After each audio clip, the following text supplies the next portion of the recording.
Good morning to all the students of the class. How are you all? I know you all are fit as you are staying at the home. That means you are fit. So students, this is your math session. Let's begin our session with a very beautiful thought of the day. What is thought of the day? Your best teacher is your last mistake. I repeat, your best teacher is your last mistake.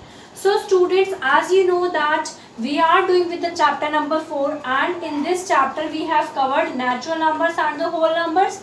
After that we have covered recap exercise. After we have done properties of whole number. In the whole number we have done the properties of addition, properties of subtraction, properties of multiplication and properties of division. Or in the properties of addition, subtraction, multiplication, division, what three things you have learned? Main three things: closure property, associative property and commutative property, and identity element, जिसमें multiplication में identity element 1 था और बाकी सब में identity element 0 था. Are you remembering that? याद आया? Yes. So with this recap, let's begin our session with distributive property. So in the today's class, what we are going to do? We are going to do distributive property, example based on that, and representation of whole numbers on a number line. Okay. So students, distributive property. So new word over here is distributive property. So I am discreting the word into 3 parts. मैं इसे 3 parts में तोड़ रही हूँ. Distributive, so that you can also pronounce with me. Distributive property. So 2 type of distributive property you are going to learn. Distributive property, distributive of multiplication over addition, distributive property. Okay, distributive property of multiplication over addition and distributive property of multiplication over subtraction. इसमें कोई problem वाली बात नहीं है, but आपको सिर्फ याद रखना है कि एडिशन कब है और सब्ट्रैक्शन कब है. That's it.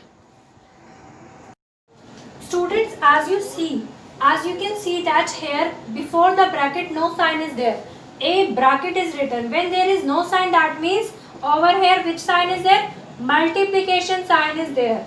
That means multiplication sign will be there. अगर आपके ब्रैकेट में और नंबर में कोई भी साइन मेंशन नहीं होगा तो मतलब मल्टीप्लिकेशन का साइन यहाँ पर मेंशन है. Okay, is that clear? So students, what you are going to do? You are going to multiply A with the B. When there is no sign, that means multiplication sign is there. So simply multiply A with the B. But you are going to get AB. Write this plus sign as it is. And multiply this again A with the C. So what you are going to get? AC. I am repeating once again. Whatever digit you are having before your bracket, जो भी digit आपके bracket के बाहर है, जैसे यहाँ पर A है तो A की मल्टीप्लाई आपके फर्स्ट नंबर से होगी. You will write A into B. कोई साइन नहीं, यानी कि मल्टीप्लिकेशन का साइन है इन दोनों के बिटवीन. ये जो यहाँ पर साइन होगा आपके ब्रैकेट के अंदर वो एज इट इज आएगा. सेम जो ब्रैकेट के बाहर डिजिट है A, आप उसकी मल्टीप्लाई अंदर करोगे ब्रैकेट के अंदर. B के बाद जो नंबर होगा दैट इज C. तो हमारा रिजल्ट आया डिस्ट्रीब्यूटिव प्रॉपर्टी में over addition AB plus AC. Similarly if you are taking for the subtraction A into B minus C. If there is no sign, that means multiplication sign is there. अगर यहाँ पर सिर्फ लिखा होता A B minus C तो ये same होता, मतलब इन दोनों के बीच में कौन सा साइन होता? मल्टीप्लिकेशन का. Is that clear? So what you are going to do? कुछ नहीं करना, सेम प्रोसेस है. So before the bracket what is there? A is there. So multiply A with the first number of your bracket. So it will give you A into B minus this sign will come as it is over here. Multiply A with the second number that is C. So A into C, तो मैं इसे कैसे लिख सकती हूँ? AB minus AC. तो ये हो गया हमारा distributive property over addition and distributive property over subtraction. Is that clear? Now students, look at the page number 35 of your book. Example number 1 given on the page number 35. So I am reading the example. Raj has 4 boxes of sweet Raj के पास 4 boxes है sweets के. Each box comprises 6 chocolate and 10 candies. There are 4 boxes. Raj is having 4 boxes. Okay, each box यानी कि हर एक बॉक्स. There are 4 boxes. So 4 boxes हर एक बॉक्स में, यानी कि फर्स्ट बॉक्स, अगर हम फर्स्ट बॉक्स की बात करें तो उसमें 6 चॉकलेट हैं. ओके, कितनी चॉकलेट्स हैं? 6 चॉकलेट है और 10 कैंडीज है. क्या है? 10 कैंडीज. इसी तरह से बाकी 3 बॉक्सेस में भी 6 चॉकलेट्स और 10 कैंडीज हर किसी में प्रेजेंट है. So now question is saying that how many sweets are there in the 4 box. तो 4 बॉक्सेस में, इन सब बॉक्सेस में, box number 1, box number 2, box number 3 और बॉक्स नंबर 4 में टोटल कितने स्वीट्स हो गए? Is that clear? Are you getting my point? So now what we are going to do, first just write the things what we are having and then we are going to add them. So students, chocolates in one box. एक बॉक्स में कितनी chocolate है? 6 box है. तो कितने box है हमारे पास? 4 बॉक्सेस है. तो यानी कि 4 बॉक्सेस में टोटल कितनी चॉकलेट हो गई? 4 into 6 कर देंगे तो 24 चॉकलेट्स आ जाएगी 4 बॉक्सेस में. सो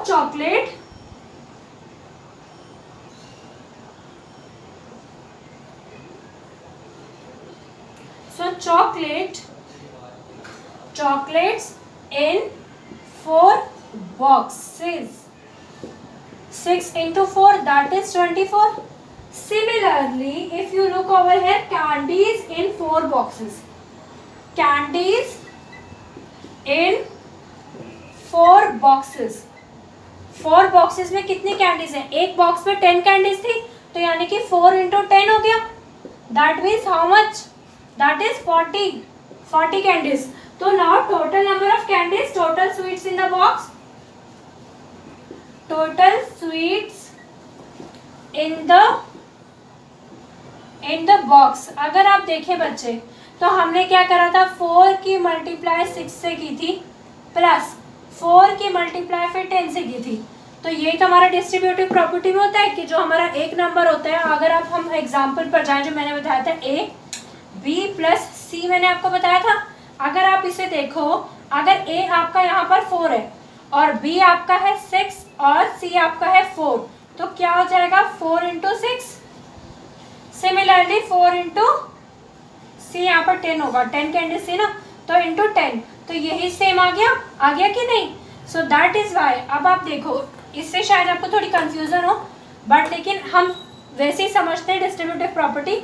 जब एक नंबर की मल्टीप्लाई प्लस के लेफ्ट हैंड साइड भी हो और राइट हैंड साइड भी हो. मैं दोबारा रिपीट करती हूँ, I am repeating once again. When you are multiplying the same number on the left hand side of your plus and right hand side of your plus, अगर एक ही number की plus से पहले भी और प्लस के साइन के बाद भी मल्टीप्लाई हो, तो यानी कि वो डिस्ट्रीब्यूटिव प्रॉपर्टी में आता है. ओके, सो 6 4 से हमारा 24 था. Similarly 4 into 10 will give you 40. So how many chocolates are, how many sweets are there? 64 sweets are there in the box. How many sweets are there? 64 sweets are there in the box. Okay. Students, open page number 36 of your book on which example 2 is written. Okay.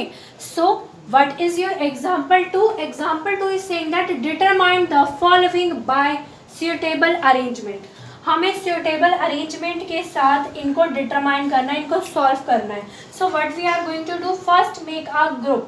So I have made a group of 5 and 8 and put them in a bracket. मैंने 5 और 8 का group बनाया और उनको bracket में डाल दिया, because उसने कहा suitable arrangement जो आपको लगती है उसके अकॉर्डिंग सॉल्व करो. So multiplied with the remaining number. मेरा रिमेनिंग नंबर क्या रह गया? 14. तो मैंने इनको लिख दिया. अब 8 5 का क्या होता है? 40 into 14.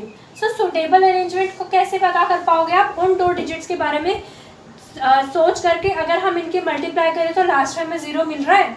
अगर ऐसी कोई डिजिट आपके पास अवेलेबल है तो उनका ग्रुप बनाकर उनको पहले ही मल्टीप्लाई कर दो. अगर आप 14 और 5 की मल्टीप्लाई करोगे तो भी वो गलत नहीं होगा, ठीक है, उससे कोई फ़र्क नहीं पड़ता. बट लेकिन हाँ, हम पहले स्मॉलर नंबर्स की ही ज़्यादातर अरेंजमेंट करते हैं, ठीक है. So 5 8s are 40. 40 into 14 will give you 560. This is simple example. group two numbers and multiply them. Whatever result you will get, multiply the result with the remaining number. I repeating once again. Make a group of two numbers, multiply them. Whatever result you are getting, multiply the result with the another number which is left. जो number रह गया उससे फिर result की multiply आप कर दोगे. तो what is your answer? 5 is 60. Students, again open page number 36. Look at the example 3. Solve the following by distributive property. आपको given है 98 और 108. You have to solve it by distributive property. If you look at this digit, can I write 98 as it is into 100 plus 2? We can split 102 as 100 plus 2. Yes or no? Yes. अगर आप यहाँ देखो तो ये क्या है? A into B plus C. Same वही चीज है. A हमारा 98, B हमारा 100 और C हमारा 2. मैंने कुछ नहीं किया, डिस्ट्रीब्यूटिव प्रॉपर्टी उसने लगाने के लिए कहा है, तो मैंने क्या करा है, मैंने डिस्ट्रीब्यूटिव प्रॉपर्टी हमारी टू टाइप्स की है. Distributive property of multiplication over addition and over subtraction. तो मैंने एडिशन को चूज करा, मैंने प्लस 100 प्लस 2 लिखा, बस इस नंबर को मैंने स्प्लिट कर दिया. Nothing I have did. So now what I have got in the bracket, I have put this number. So 100 plus 2 is there. So what I am going to do? I am going to multiply 98 with the 100. So मैं क्या करूँगी? मैंने आपको पहले ही बताया है, जो भी नंबर आपका ब्रैकेट से बाहर होगा उस नंबर की दोनों नंबर्स जो ब्रैकेट के अंदर होंगे उनसे मल्टीप्लाई होगी डिस्ट्रीब्यूटिव प्रॉपर्टी में. मैं फिर से रिपीट कर रही हूँ. I am repeating once again. When there is a number outside the bracket, that means that number is going to be multiplied by both the numbers present in the brackets. So this 98 will going to be multiplied with both the numbers present in the bracket. So what I am going to do? I am going to multiply 98 with this 100. I have multiplied my first number. Yes or no? Yes. Now students, write this plus sign as it is. This plus sign you are having, write this as it is. So now what you are going to do? You are going to multiply 98 with the second number, that is 2. So multiply 98 with the 2. When you multiply 98 with the 100, you will get 9800 plus 98 की multiply अगर हम 2 से करते हैं, so fastly do what will be the answer. Just multiply and tell me. Yes, 196 will be the answer. So now what we have to do? Simple addition sign is there. That means we have to add both the numbers. तो add करके बताइए मुझे कितना answer आया. अब तक तो सब बच्चे कैलकुलेशन कर चुके होंगे.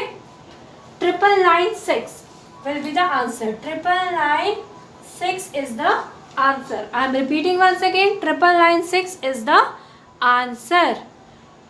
So what we have did? So I am repeating once again, बच्चा. I am repeating once again. This number 98 into 102 is given to you. I have split मतलब तोड़ना. मैंने 102 को 100 प्लस 2 लिखा क्योंकि हमें डिस्ट्रीब्यूटिव मतलब बांटना, डिस्ट्रीब्यूट करना. ठीक है, तो अब हमने क्या करना है, हमारा फर्स्ट नंबर हमने 98 मान लिया और इन दोनों को 2 नंबर मानकर ब्रैकेट पे रख दिया. सो फर्स्ट नंबर की मल्टीप्लाई इस नंबर की यानी कि 98 की मल्टीप्लाई फर्स्ट नंबर से की जो ब्रैकेट के अंदर है.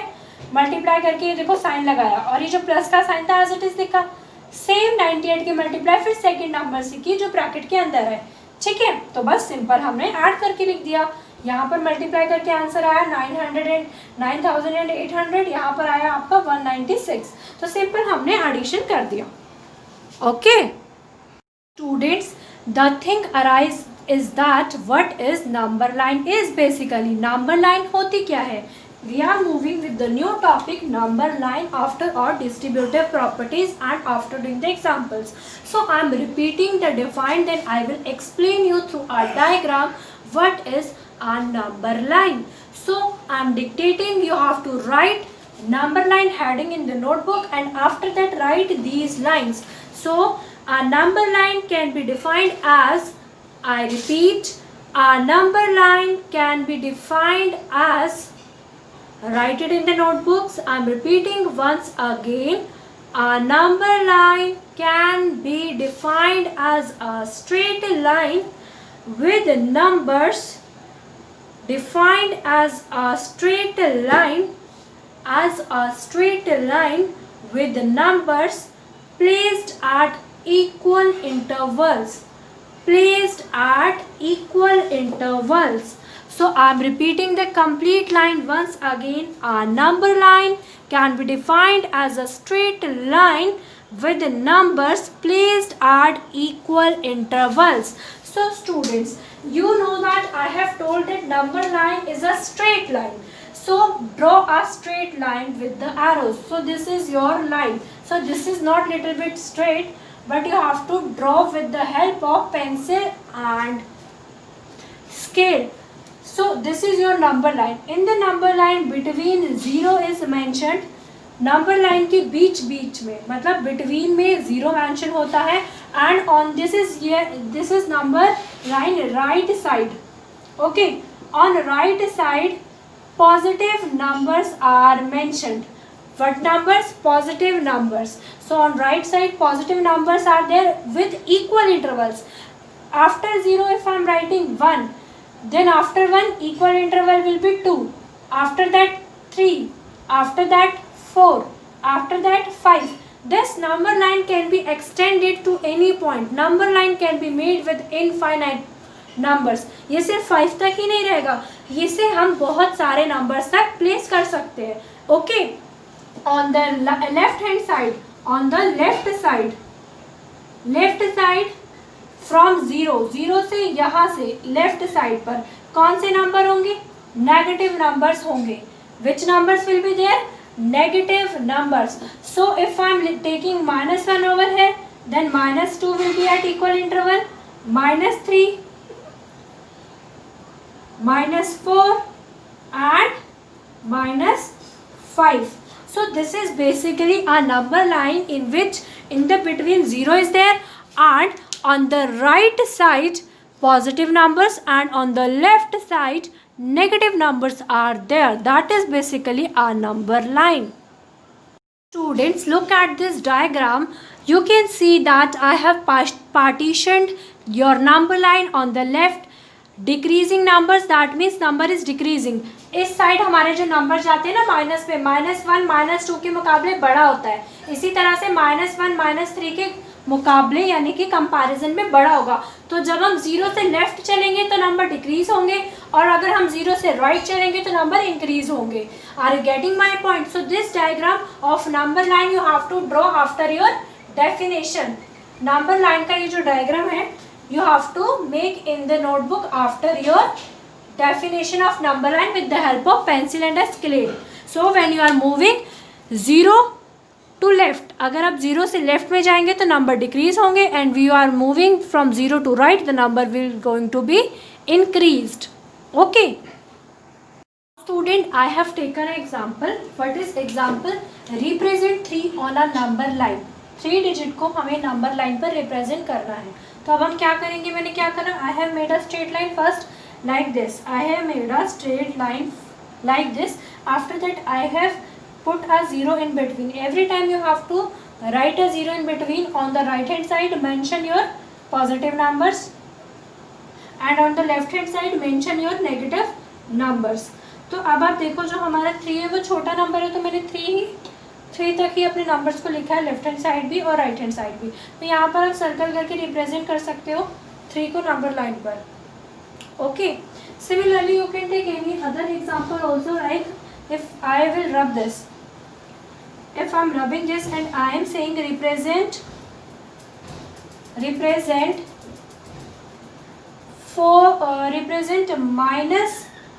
-10 on a number line. अगर मैं कहूँ कि -10 को आप नंबर लाइन पर रिप्रेजेंट करो, तो मैं क्या करूँगी? सबसे पहले मैं एक स्ट्रेट लाइन बनाऊंगी और इन बिटवीन 0, फिर राइट हैंड साइड पे पॉजिटिव नंबर्स इक्वल इंटरवल्स पे.